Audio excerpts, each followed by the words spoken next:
Good morning. Welcome. Have a seat, everyone. I know you're excited. Good morning. Thank you. You're probably wondering, why did I give you this card to put on your head and someone had to guess what it was that you were acting out? So you guys did that. You did an excellent job. Tell me how you felt. You just walked in the door. You're sitting down after coming in from your groups. You did this activity. How did it make you feel? Now I have one of them here. One of you acted out, I'm bored. None of this work makes sense. I'll throw paper on the floor. Who had that one? Well, it just makes me think that we just do the same thing day after day after day. Mm-hmm. And it's just tiring. No excitement. Yes. I want to do something different. A Yes. little more lively. Thank you for Makes me sharing want that. to sit down and go to sleep. Can you say that again for the group? Because that's an excellent point that many students feel when they're frustrated in school. They act it out Yes, behaviorally. because it seems like we're doing the same thing every day, day after day, and it's just not exciting. I feel like we should do something lively and exciting. Otherwise, I just want to lay my head on the desk. Thank you. Thank you for sharing that. That's what many students do. They may put their heads on the table. They may throw paper on the floor. Those are what we call nonverbal communication in the classroom. We had one more example. Can you read for us, Miss Adams? What does your card say? I don't want the teacher to call on me. I'm scared. What did you think about that? Well, I really didn't know if I would have the right answers to what you're asking, and so it made me feel nervous. I got a little bit of anxiety, and I didn't want to make a mistake and have people laugh at me. So it just basically made me scared and nervous. Thank you for sharing that. How many of you know that that's what many children feel in school? Even adults. They feel nervous. They're afraid to answer out. They're concerned about what the teacher will say, what the students will say if the answer is wrong. And therefore, if we're not in tune as teachers to know how our students are feeling, there are many students that will fall away from learning. So today's lesson is nonverbal communication in the classroom and why that is so important for teachers and educators to understand that if we do not read the signals that students are showing in the classroom, it can become a disruptive classroom and not a learning one. I'm Amy Davis. I have 10 years of education teaching with elementary school students. I also teach at the college level to adults who are considering going into the educational field. So you're taking this course today, Nonverbal Communication 101. I welcome you. Sit back and let's learn together. Today's class agenda, well, first, we will discuss learning outcomes for this particular lesson. First, we will identify, we will understand, we will later analyze and apply the importance of nonverbal communication in the classroom. We're going to watch a video that will demonstrate nonverbal communication and the importance of using and understanding that in the classroom. We have some interactive activities. You did your first one when you walked in the door.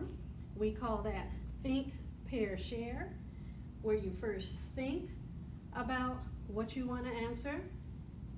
You pair with someone in the classroom, you share that with them, and then hopefully you'll feel comfortable to share it with the class. That's a technique that you can use to improve students' behavior as well as participation. So our first question, it says, what does this saying mean to you? We sent home a warm-up last night, and you each should have received that to help you warm up to the question. I want you to sit in pairs and talk about your answer for 2 minutes. What does this saying mean to you? The most important thing in communication is hearing what isn't said. What does that mean to you? The most important thing in communication is hearing what isn't said. Go ahead and get in your groups for 2 minutes.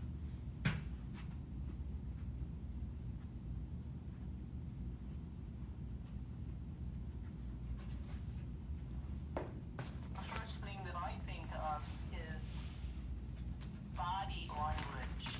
That comes to my mind.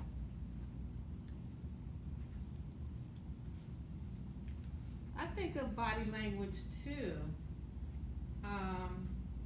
Like somebody frowning.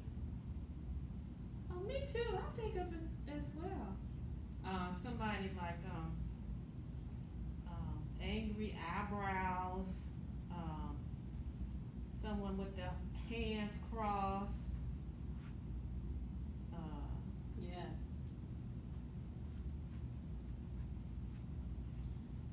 Each of those answers were correct. If we're the professor in a classroom and we're communicating and we're not seeing the signs that someone is not verbally saying, there could be some disruptions in the classroom.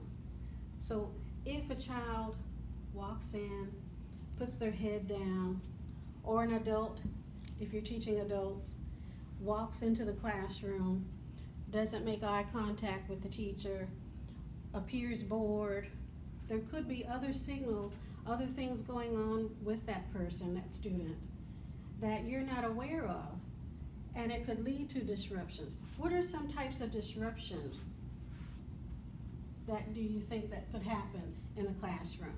Can you name some? How about throwing a pencil up in the air? Yes. Pulling somebody's hair? Yes. Making spitballs? Talking out of turn? Yes. What are some other ideas? Have you seen that in class? What have you seen in class? Behaviors. Have you seen kicking the chairs? All of what she mentioned. So she said throwing things, making noise. Have you seen things in the classroom? Pulling hair, yes. And Miss Davis, Yes. basically just being inattentive, not Mhm. paying attention. And you ask a student, what did I just say? And they say, I don't know, basically. Just inattentiveness is what I've seen. Yes. Could it be also that students are afraid? One of you mentioned fear. What are they afraid of, some students? I think they're afraid that somebody may laugh at the them. wrong answer. Yeah, with the wrong Mhm. answer. Thinking they're gonna have the wrong answer? And what was the other comment? Just being laughed at. Mm-hmm. You gave a stupid answer, something like that. That's common that students may fear that. But the other Yes. So as educators, do you know the skills in order to address that? If you had 6 children or 6 adults in the classroom showing nonverbal communication concerns, how would you address it? That's what this class is all about.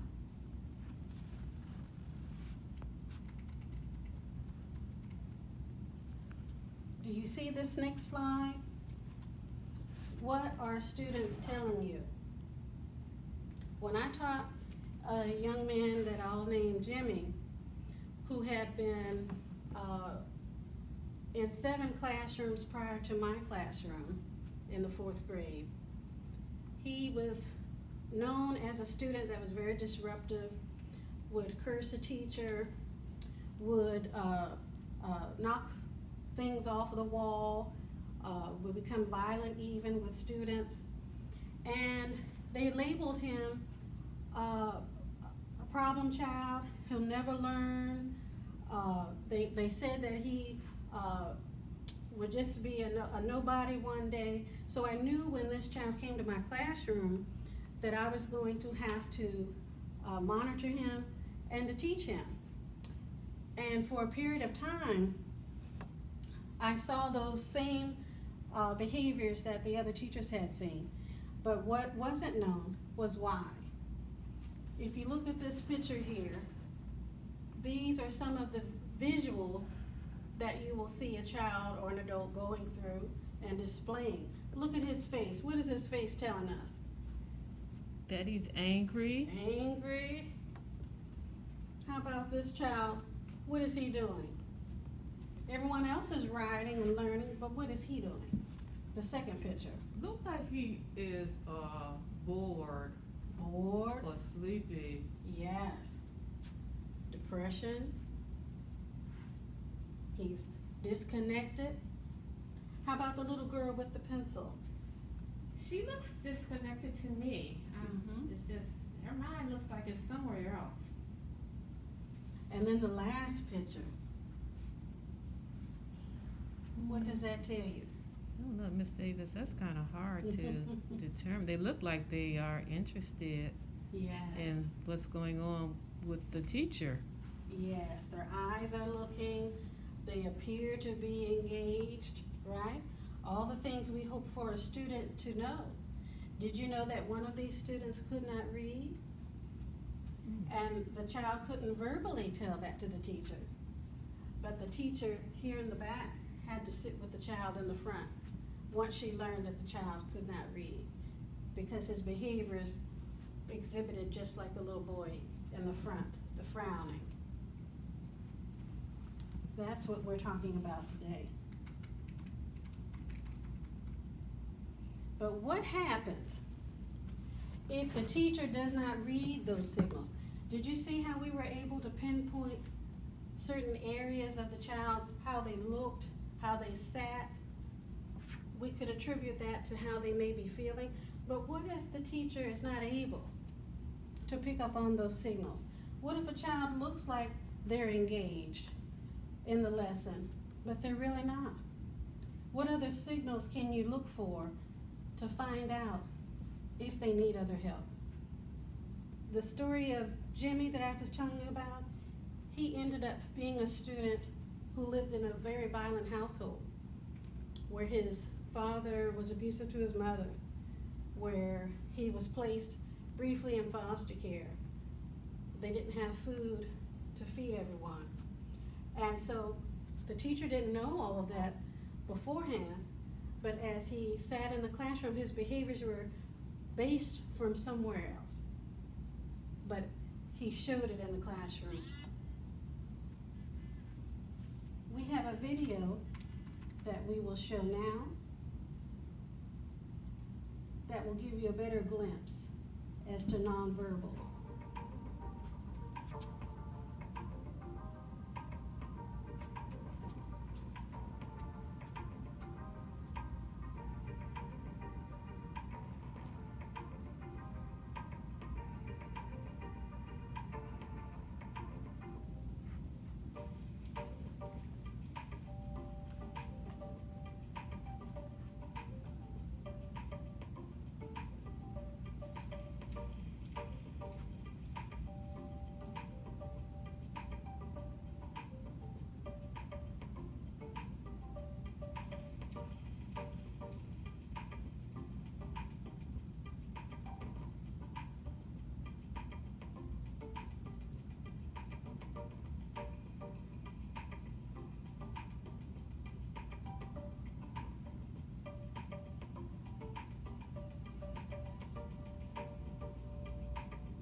right. Can you imagine all of those nonverbal messages that children experience? What were your thoughts about that video? Did you realize there were 9, according to the video, 9 nonverbal skills? What did you take away from that video? Well, I thought it was right on. That a lot of it that was shown in the video was true. You know, that those are body languages that people use for, you know, varying differences, how they feel, basically. So I thought it was pretty accurate. Thank you. Any other viewpoints? Yeah, I see that a whole lot in the classroom. So I think too it was you know right on. Thank you for sharing. Can you imagine that we had to show a real life video? It wasn't necessarily a classroom video, but what happens in real life, in their own personal lives. They bring that experience, their culture, their language, their experiences, the good and the bad. They bring that to the classroom. Not just children, but adults. Everyday situations in life, nonverbal messages are shown throughout the world. And when they come to the classroom, do we expect them to hold off, don't show that in the class? No, they bring it to the classroom as well, their own experiences. And that's why we're learning about nonverbals in the classroom. Because if they're not understood in the real world, outside the class, they won't be understood in the classroom unless teachers learn how to read them. Look at this next screen. What happens when students' nonverbals are not understood? Look at this young man getting ready to throw the paper plane and the young lady. Can you see the screen? In your small groups, we're going to get into what we call jigsaw, where you're going to form, I think we have enough people to form 3 groups. And I want you to answer this question together in your group, and then we're going to come back to the main classroom and we're going to plot it together. We're going to put all those pieces together, all your answers. What happens when students' nonverbals are not understood? How much time do we have, Ms. Davis? 2 minutes. They get labeled. They get labeled and put in boxes.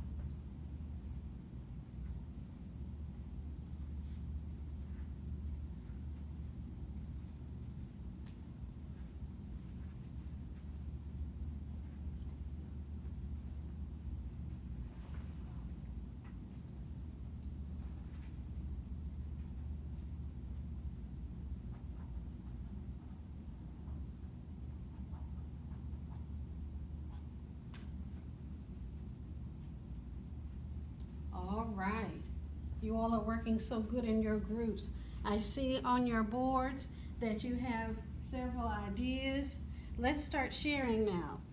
Do we have anyone from group 1 who would like to share their answers? On your board, what did you write? What happens when students' nonverbals are not understood? I heard group 1 answering. Did you say labeling? Labeling. Yes. Well, people will label things.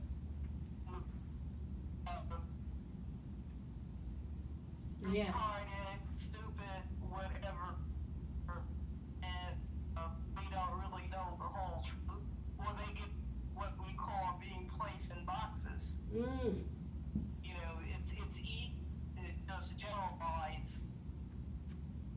Yeah. And is to dig further to find out really what's going on with an individual. Excellent job. Did you all hear that? Children being labeled. And what did you say? I heard the group members, let me look at your poster there. I see you have They're labeled stupid. They're labeled dysfunctional. They're labeled not involved, non-compliant.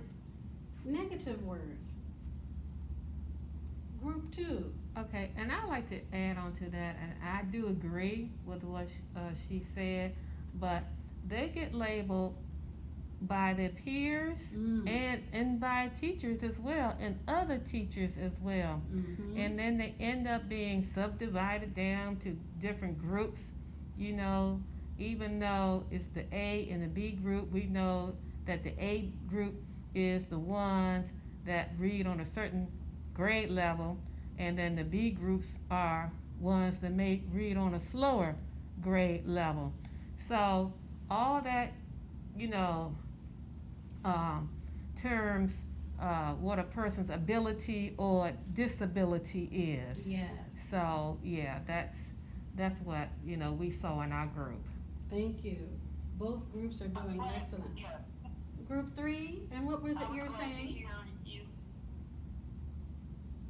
I just wanted to add one other thing to piggyback on what you said about disability, because one of the other things that could come about from the nonverbal messages is that a child could have a hearing problem or a sight problem. Yes. And to be considered also. Thank you for saying that. And I noticed that on group 3 and 4, you also mentioned there could be other issues that are not understood. Just as you said, group 1, what if it's a physical disability that's limiting how they read, for instance, their vision, or their hearing ability, they can't hear the teacher. And so they're misunderstood and they're labeled, placed in, someone said, the other group 2 said boxes. Yes, all those things can happen if the teacher is not aware and doesn't look into finding out what could be wrong with the student. Excellent job, everyone. So here's another chart that will help us. Common traditional view is exactly what some of you mentioned, that they're labeled, that students can be called behavioral problem students. The strategies that a teacher would use normally to try to curb the behavior, the teacher may not be able to grasp all the students, and that's when you hear some teachers raising their voice, getting frustrated. Students start acting out even more when they see the teacher lacks control, or they see the teacher is not invested or understanding what their concerns are.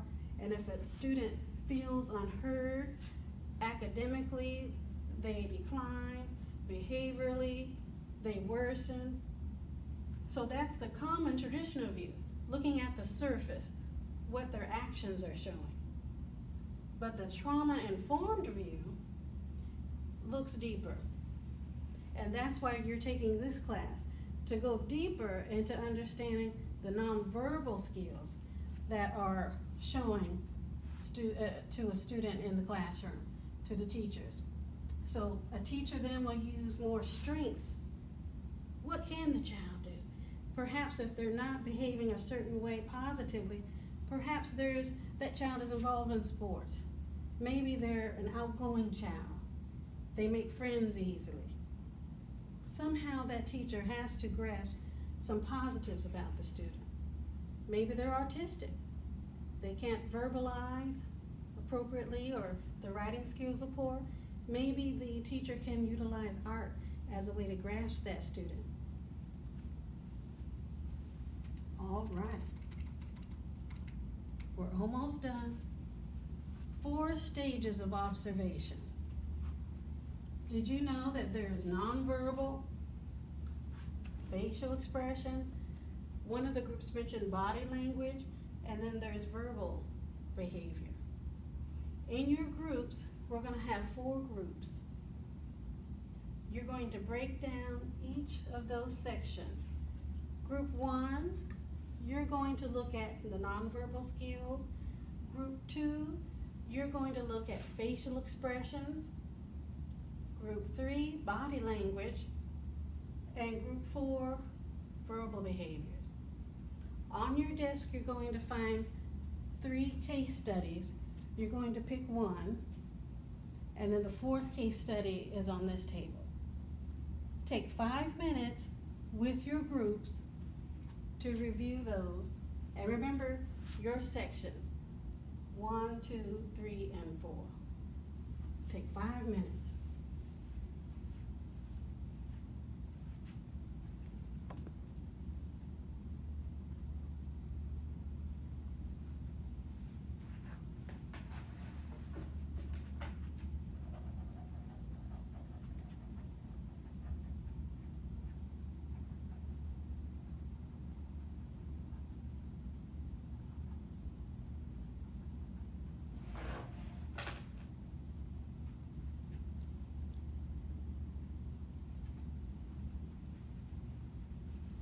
You guys are doing a great job. Good. Plot your answers on your whiteboards.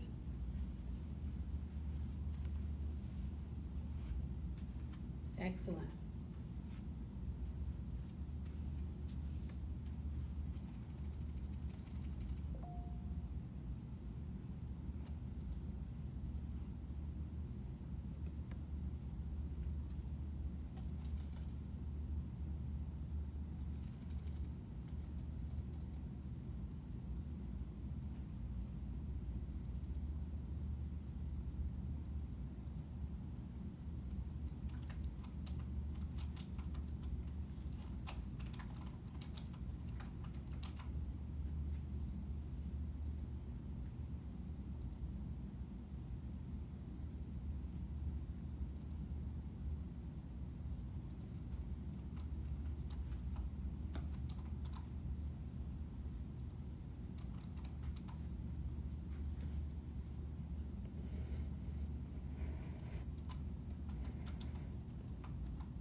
Having a little technology issue. We're resolving it.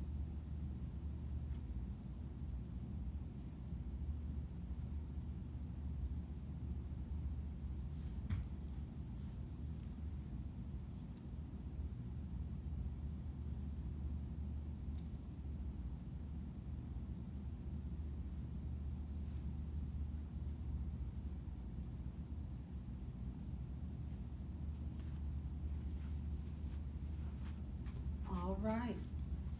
So in your groups, we just finished discussing the 4 different types of nonverbal communication. The next, been a study, more recent, that talked about 7 types of nonverbal communication. I'm going to put that up in your folders so that you have them, but the 7 types are very similar to the 9 types of the video, but it goes into more detail, and here's what we would call very good for students who need a visual. It explains it in more detail, not just in words. So the first one, kinetics or body movements. As you see in the picture here, the person is all over the place. Facial expressions, eye contact. Number 2 is vocalics, paralanguage, that includes volume, how you speak, the rate in which you speak, the pitch, the timbre, all of that matters. Number 3, personal appearance, how a person dresses, but also how they look. Are they kept or are they unkept? Do they look disheveled? All of that is a non-verbal. It's what a person sees. How about number 4, the physical environment? Sometimes the classroom makes all the difference, how the classroom looks. Where's the door? Where are the exits? Is there too much sun? Is it too dark? All of that matters in terms of nonverbal, how a student feels when they walk in the door. Number 5, personal space. That's a big one now, especially with the coronavirus, where distancing is important for health, but it's also important for personal space. We also have haptics, or what they call touch. A lot of teachers like to put their hands on a student for calming them, patting them on the back for rewards. Touch means everything to some students. Number 7, chronics or time. Time is another one. Someone doesn't feel they're able to keep up with the work. They feel rushed during a test. All of those things play a role in how a student behaves in the classroom. All right. So here's a quote that talks about motivation. We have many studies, including Savinsky and McClintrey, that talk about motivating a student. And this quote says, even with the perfect lesson plan in place, an unmotivated student will not learn. A great teacher recognizes that student motivation is necessary for success in learning, and that teachers are in the perfect position to improve student motivation. That should be our motto as teachers, that the lesson doesn't have to be perfect. What lesson is perfect? There are times when the technology doesn't work, or not all students grasp the material.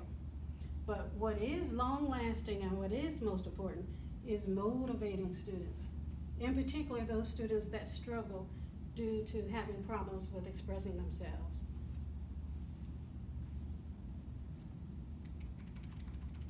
Our last activity for today will be a role play case study. You will be placed in groups for our role play. On your tables, you'll find a situation that is real to life, only the names have been changed, of a student that was having behavioral issues in school. What I'd like for you to do is to pick out each of the ideas that could affect the student's nonverbal. And here's the case study here about Jamie in the 12th grade. We have 3 groups.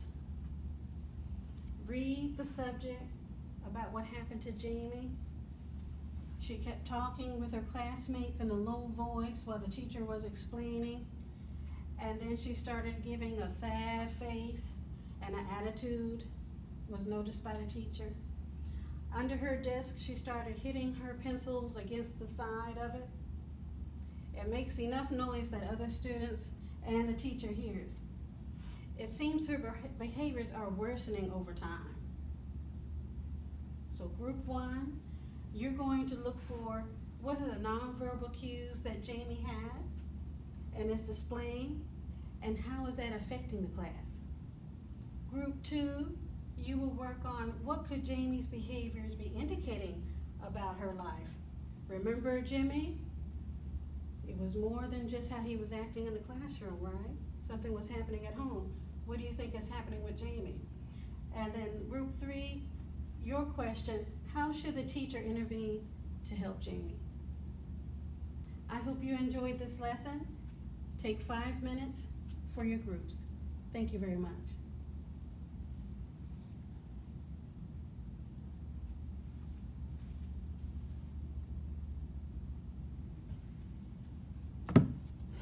Mother, I'm done. I got past my time.